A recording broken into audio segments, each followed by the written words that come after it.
Hi, this is Rishi Lad, and I'm a constituent member in Mid Leicestershire, here with Peter Bedford in his office in the House of Commons. Thank you, Peter, for joining us. Welcome to the House of Commons. I hope you enjoyed your tour this morning. Yes, it was really good. Thank you, Jack.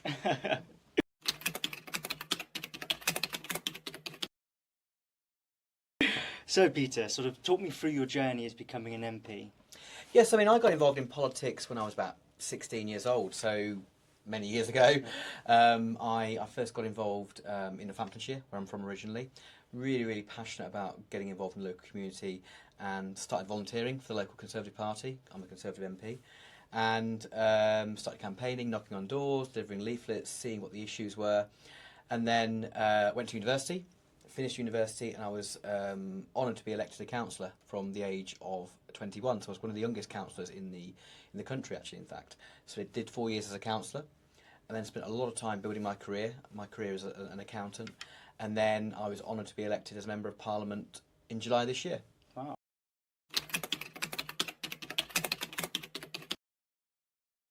And sort of talk me through the stage of how you decided to go down the Conservative route or Labour, or why did you decide to go down sort of the Conservative Party? I think when I was doing my research as a sixth form student, I wanted to belong to a political party that believes in trusting people to make decisions over their own lives. So if you look at the different parties, historically, the Conservative Party has been about promoting individuals having more control over their own lives, deciding how they spend their own money, deciding what they do with their lives. Whereas the Labour Party and those parties on the left tend to like to control more, so that they believe that the state should do more for you, and that anything beyond that you can do yourself. But I tend to think that actually the individual should be empowered to do as much as they can themselves, and that the state should be there if they fall on tough times. So that's why I'm a Conservative.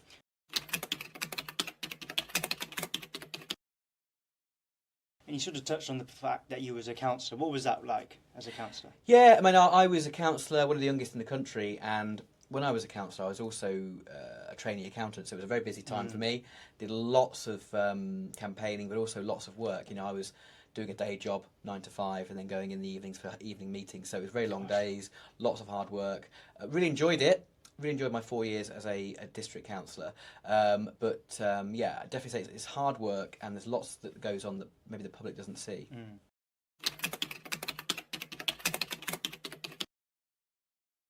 And what did you achieve as a councillor? So in my area, where I was a councillor in Northamptonshire, we had lots of things going on.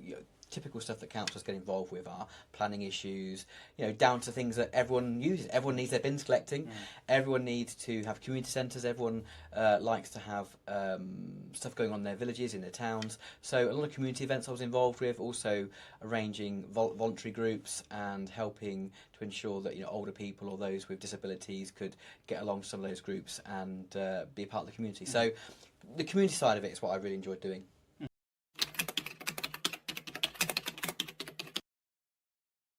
And talk me through the stage of actually becoming an MP. What was the campaigning stage like just before you was elected? Yeah, I was selected a year before the general election, so I had a year run up to it, and again, very hard work because I was working, had a full-time job, but also campaigning, so in the evenings, weekends, was all out there knocking on doors, speaking to as many people as possible. I think people don't often recognise that there are about 75,000 voters in every constituency, right? So there are 40,000 houses. So in order for you to speak to everyone, it is impossible. It is absolutely impossible. But you do try and get around as many houses as possible. So in my constituency, there are over 20 villages. So I wanted to make sure that I covered every village at least once, got around all the different parts of the constituency, and that people had the opportunity to speak to me. So lots to do, but lots of campaigning in the build-up to the general election in July.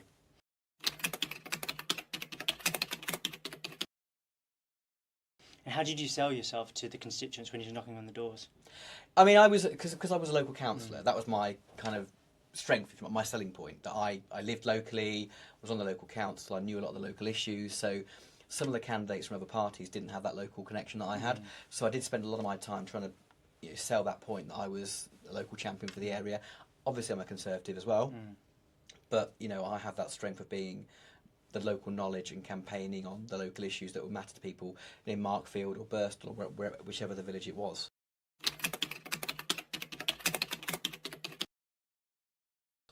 And now being an MP, what's your typical day like?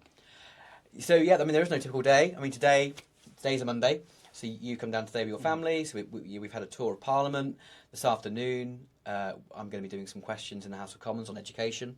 After that, I have a debate. There's a debate going on some terrorist legislation going through. And then in the evening, there are some receptions where I'll be meeting different charities or organisations to talk about their causes. So a Monday is a very long day. By the time I finished here, it'll be 10:30 this evening.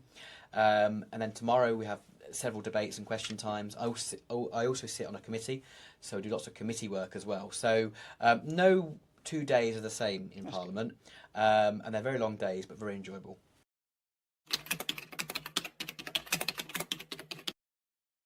And how long do you tend to spend in your constituents? Yeah, so constituency side, I tend to come down here Monday to Thursday. Thursday to Monday, I'm then in the constituency doing surgeries, going to local schools, speaking to local businesses, doing visits, speaking to people in the area. So it's important that you have half a week in each, both London and in the constituency, to ensure that you're staying in touch with all the issues that matter to your people.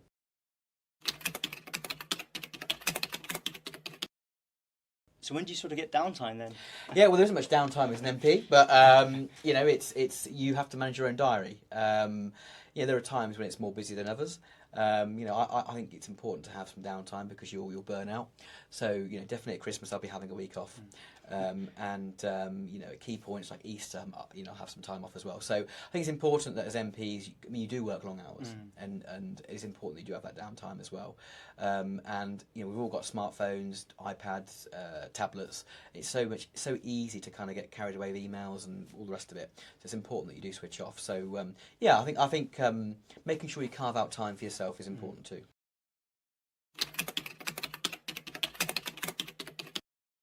And are you working on any campaigns at the moment? I mean, one of the campaigns we're going to be discussing later is on financial education in schools. I believe that many of the problems that we have as a society is because people maybe don't understand or know how money works. And that starts from a really young age. If you're not taught how money works and how to invest for the future and to ensure that you are not burdened with excessive debt, then that can cause so many problems in the future. So one of the campaigns that I'm really key to push is that we have better financial education for younger people in schools.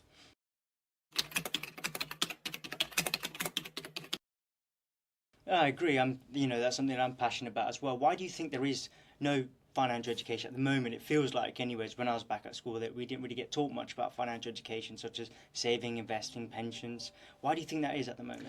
I think that it's quite a dry subject historically. It is quite a dry subject. Not everyone's into numbers. Not everyone.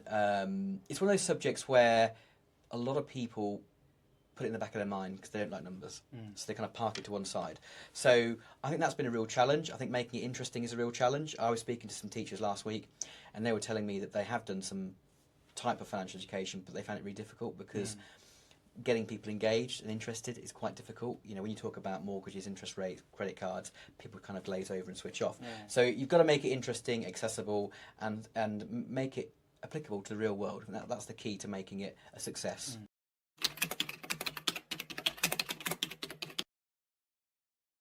So how do you engage young people into politics then? So it doesn't have to be party political. I think many young people are naturally interested in politics, not necessarily Conservative, Labour or Lib Dem. They're just interested in stuff in their area. It might be the local park, it might be a youth group, it might be campaigning for a local cause, it might be to save a library. All these issues are actually political issues.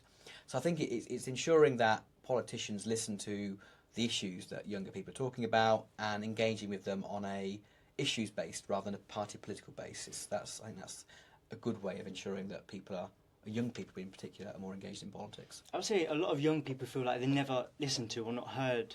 When they've got issues, they feel like they don't know who to go to, who to speak to.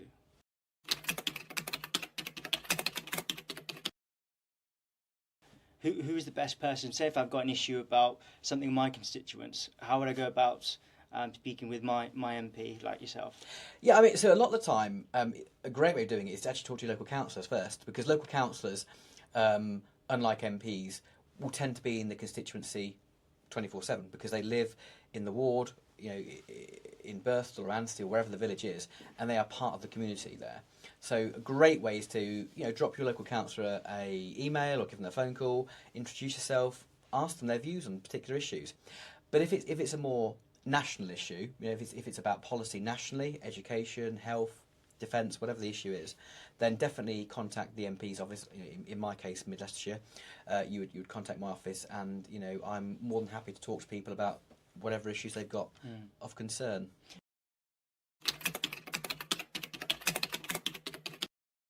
And what's some of the issues that people have raised in our constituents?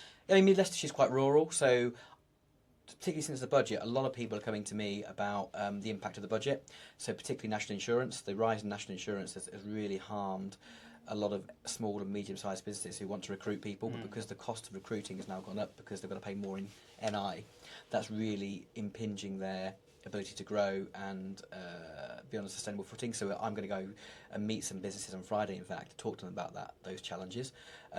Lots of people, particularly older people, have written to me about pensioners' fuel payment. Lots of older people lost the fuel payment in the budget, and they're concerned about the winter because they used to get a sum of money every winter that could help pay towards their fuel bills. So they're concerned about that. And also housing.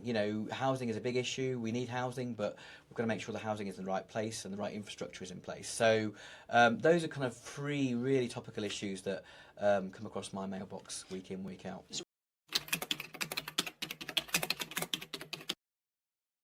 When people raise issues with you, such as NI, how do you go about helping them and assisting them? Yeah, so on NI, as I say, I'm going to go and meet some businesses. I'm going to talk to them, walk through what their concerns are, see the real life challenges of that. So, for example, I was at the Great Central Railway in Rothley. They were telling me that the increase is going to have £40,000 impact on their budget, and seeing what they're doing to mitigate that and seeing what the impact is. And that will then spur me on to then, campaign with the write to the Chancellor, campaign to ensure that those impacts are mitigated, speak in the House of Commons, hold debates on it, meet fellow MPs, all those kind of things that MPs can do to put pressure on government to change policy where they don't think it's right. Okay.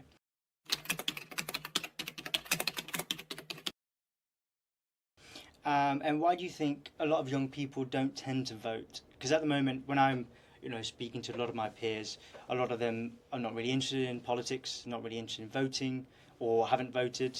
Why do you think a lot of people feel disengaged with politics at the moment? I think many people, young people in particular, it's just not high on their agenda. They've got other things going on. They're coming out of school, they want to get a good job, or they're going to go into training, or they're thinking about buying a home, or they're thinking about going to university, all those things. And I don't really see it as a political issue, but actually all of those are affected by politics. But people don't see that as being a political issue. So I think naturally, there is a lot of scepticism about politicians in the UK. I think the media hasn't helped always, running stories about scandals that maybe aren't scandals, and trying to whip up, this kind of anti-establishment feeling. That hasn't helped. I think the media certainly hasn't helped. I think that naturally younger people maybe have busy lives. So, but yeah, certainly, as I said earlier, getting people to engage on an issue-by-issue basis is the way to get more younger people interested in politics and hopefully more of them voting.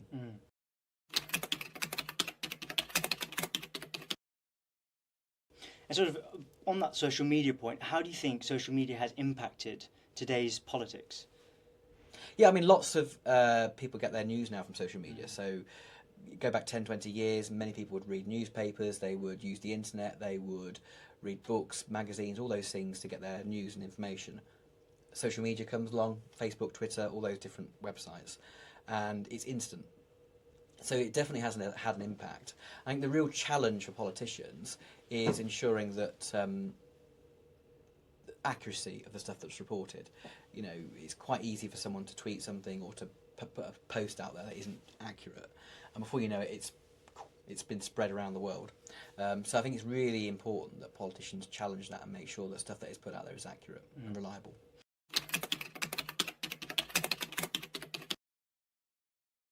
So as a politician, you're sort of seen as a leader in our constituents.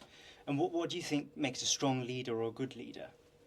So I think leadership is about example, leading by example. You're showing that you setting a good example, you're behaving right, that you are willing to get your hands dirty, you're not just giving orders, you're actually doing the stuff that he's doing, and that you understand challenges. And one of my things in life is that everyone makes mistakes, but I think it's how you deal with mistakes and you learn from mistakes to make sure you get better. So I think that those are the kind of qualities I see in leadership.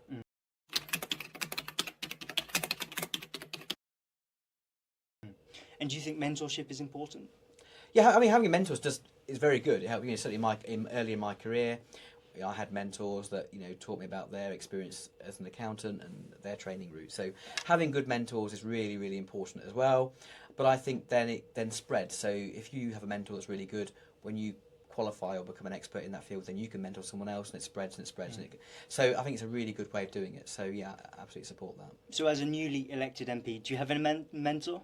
Someone to help you and guide you? Well, I have lots of people. So I've just taken on an intern myself in my London office. So I'm keen to ensure that I've got interns coming in, that they can get experience here and they can learn more about Parliament, and then they can hopefully get more experience themselves, and then they can then go on to different things and help other people themselves. So yeah, that's great.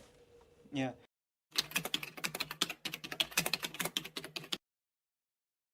How do you think AI impacts our current workforce? Yeah, I mean, AI is the future, isn't it? It's there. We can't uninvent AI. I think it can be a force for good, certainly in making things more efficient, in improving processes, identifying trends. If I give you some examples, in hospitals, it can be great for identifying potential tumours in cancerous cells, or it can be used in a work setting to identify trends and patterns. In businesses, they can use it in BI to identify future opportunities for growth. So it's a great tool, I think, that we should all be looking and facing into and using. There are also risks involved with AI. Clearly, with AI, there are risks that things can go awry, particularly data protection, around how it's used, and it's not misused by different countries, or it's not misused by businesses to exploit workers or exploit advantages they've got. So I think there are definitely opportunities and risks involved with AI, but it's something as a country we should be facing into and certainly maximising the opportunities of.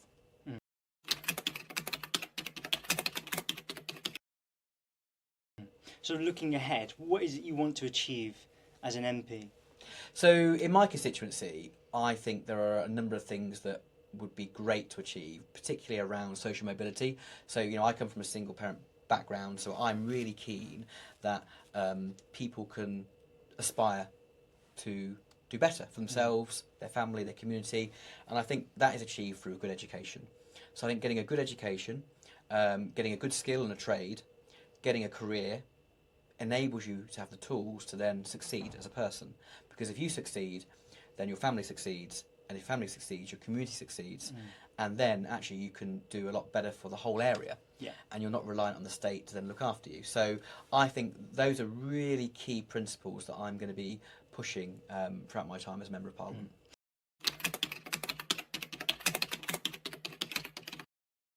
And you recently came to Highcliffe Primary School for a tour and a visit. Yes. What was one key thing you took away from that tour or visit? Yeah, I mean, it was great to see the new facilities they've got there, particularly sports. I mean, it's really important that we keep investing in sports and outdoor pursuits for young people. I think that, as a society, clearly we've got lots of health challenges, and I think definitely, obesity, being overweight, being inactive is a major challenge, not just for adults, but for children. So I really enjoyed seeing their sports facilities and them getting involved in local community groups, particularly football groups, girls' football, all those kind of things. So I think they're doing a lot of good work on that, and I think working with other schools, they can make it even more successful. Brilliant. Well, thank you for joining me today, Peter. Thanks a lot. Thank you. Thanks for your time.